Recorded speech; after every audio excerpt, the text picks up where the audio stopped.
Eu queria mostrar para vocês um diagrama que eu elaborei que dá uma boa ideia de qual é o nosso papel aqui nesse mundo, de como a gente influencia o meio e, ao mesmo tempo, altera esse meio. Então, eu vou apresentar para vocês e explicar um pouquinho deles, tentando dar alguns exemplos. O ser, você pode entender qualquer coisa que tenha uma individuação. Pode inclusive ser uma empresa, uma corporação de qualquer tipo, do comércio, da indústria ou do setor primário. Pode ser um ser humano, uma pessoa. Somos 8 bilhões, totalmente diferentes. Pode ser uma teoria, você pode até ver como uma teoria, ou uma corrente filosófica, ou uma ideologia. Você pode ver também como uma máquina, um sistema artificial, um planeta, um bioma, um animal, e por aí vai. Mas será que vamos pegar nos indivíduos, nos seres vivos individuados? Mas, em especial, o ser humano, que é o que nos interessa aqui. Então, assim, a gente vive num meio, não tem como, o ser sempre está imerso no meio. Então, assim, esse diagrama também, todo diagrama é uma representação pobre da realidade. Então, nós não estamos apartados do meio, nós estamos integrados ao meio, mais ou menos dependendo do grau de consciência. De fato, nós estamos integrados, mas agora a percepção que a pessoa tem disso vai depender do seu grau de consciência. E existem certas condições do meio, Existem condições que possibilitam a gente fazer coisa e ao mesmo tempo restringem nós de fazermos também outras coisas. Então as condições são elementos que têm um aspecto dúplice. Eles inibem, limitam ou restringem certas coisas, e ao mesmo tempo eles possibilitam e apontam até para certas realizações. Só que essas condições e esse meio, assim como o próprio ser, são coisas dinâmicas que estão alterando ao longo do tempo, estão se influenciando. Então existe uma relação bidirecional entre ser e meio e ser e as condições do meio. E eu diria dessa forma, nós podemos criar condições que acabam orientando a nossa vida. A gente cria as condições para que a gente consiga realizar uma coisa. Então, por exemplo, para isso não ficar tão abstrato e parecer só uma filosofia fria, do intelecto. Quando eu quero, por exemplo, vamos supor que você queira viver no campo, criar uma ecovila e ter uma vida mais condizente com o ritmo natural. Daí você quer construir uma casa, mas com todas as características que respeitam a natureza, quer fazer coisas que você gosta e etc.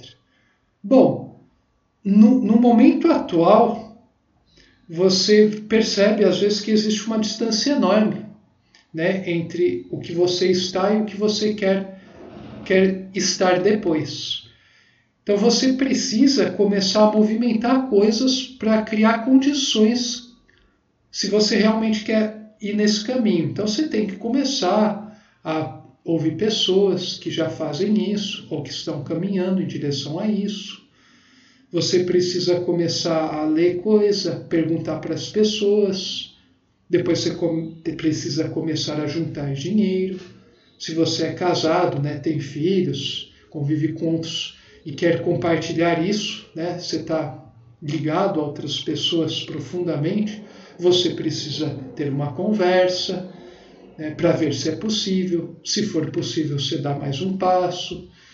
E daí você vai, depois disso, você vai dando passos posteriores. Você vai buscando juntar dinheiro, você vai buscando planejar, pesquisa onde existe qual é um lugar bom, qual a distância daquele lugar, como é que vai ser sua vida. E daí você começa a se movimentar, né? Isso pode parar, porque você vê que isso não é factível, ou isso pode continuar aí até o fim. Mas independente disso, de você partir de A e ir até B, você precisa ir continuamente criando condições para que você possa avançar. Então você é que cria as condições para avançar. E daí essas próprias condições vão te orientando, meio que assim, dizendo, né, se isso é possível ou não, se isso é realmente uma coisa que você quer ou no fundo era só meio que uma ilusão.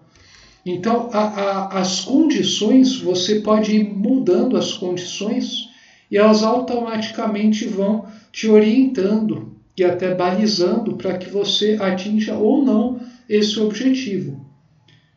E o meio, né, o meio no qual nós estamos inseridos impõe coisas sobre a gente, né?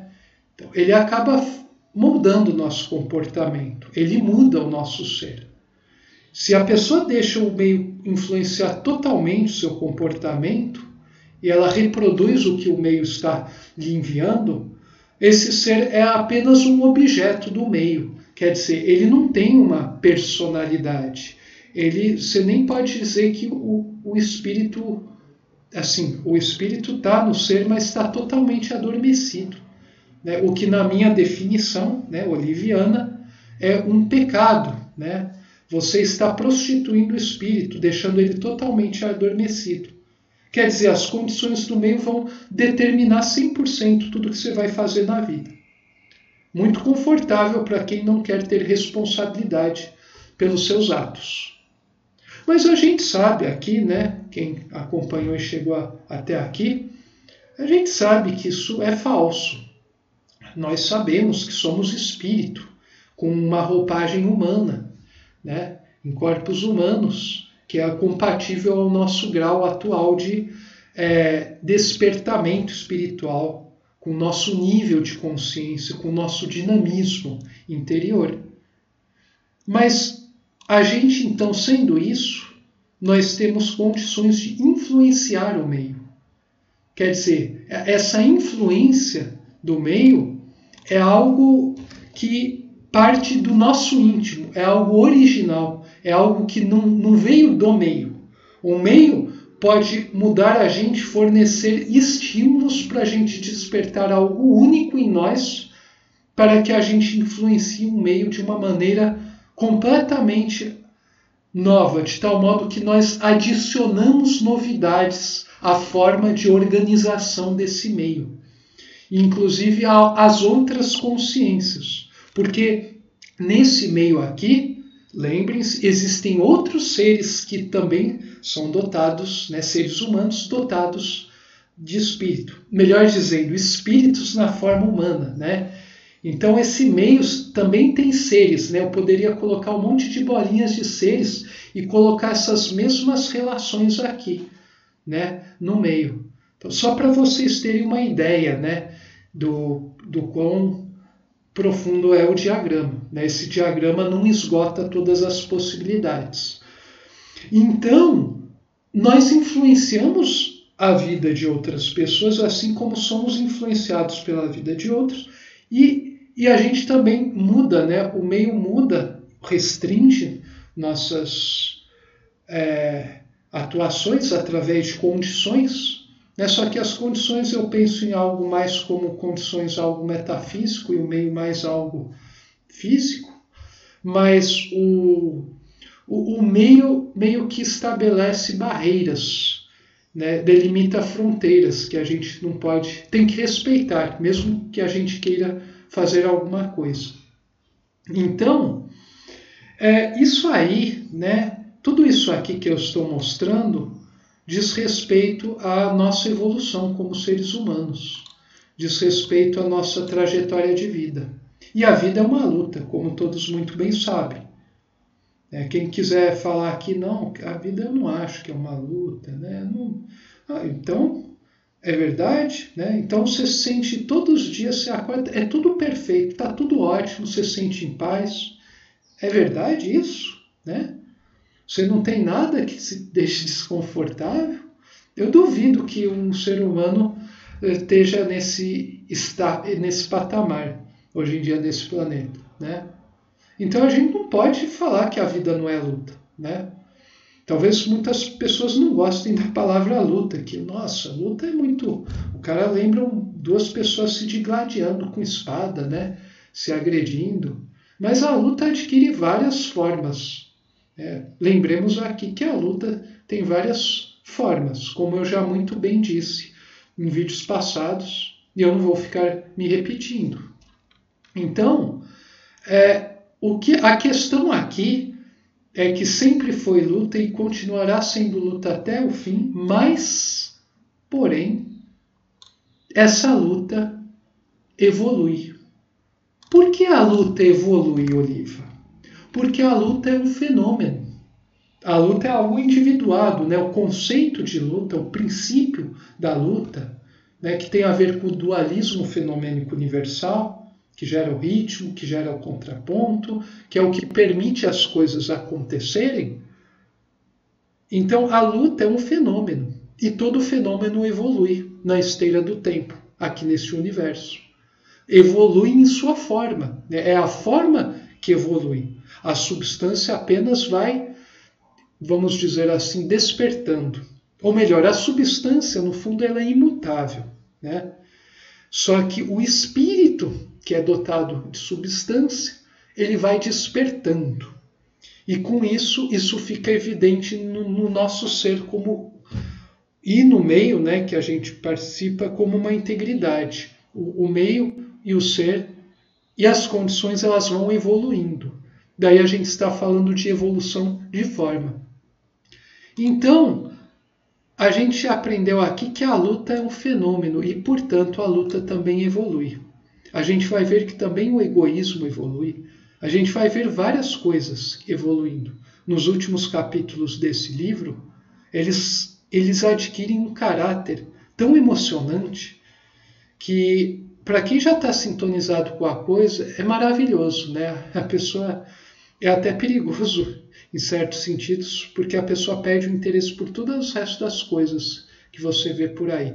Não porque as outras coisas não sejam divinas, mas porque o modo das pessoas abordarem essa multiplicidade fenomênica é muito pobre, é muito restrita, é muito xoxa. E você quer abordar as coisas, nessa multiplicidade que você vê por aí, da maneira adequada, dando o devido valor.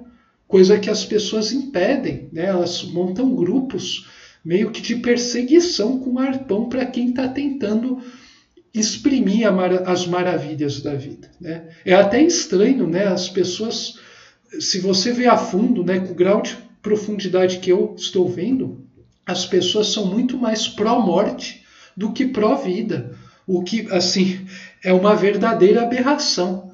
O dia que o ser humano despertar e perceber a realidade, com R maiúsculo, ele vai falar: nossa, e eu estava cometendo uma violência, um absurdo, como é que eu era tão imbecil, nossa, mas não era possível. Ufa, mas ainda bem passou. Agora, daqui para frente, agora sim. E quando a humanidade fizer essa transição, vai ser maravilhoso, porque daí realmente a evolução vai ser algo bem menos doloroso, porque é muito mais consciente. A gente vai estar consciente da essência do fenômeno evolutivo. Bom, e com isso aqui, eu concluo esse capítulo maravilhoso. Vocês leiam ele, estudem, reflitam profundamente.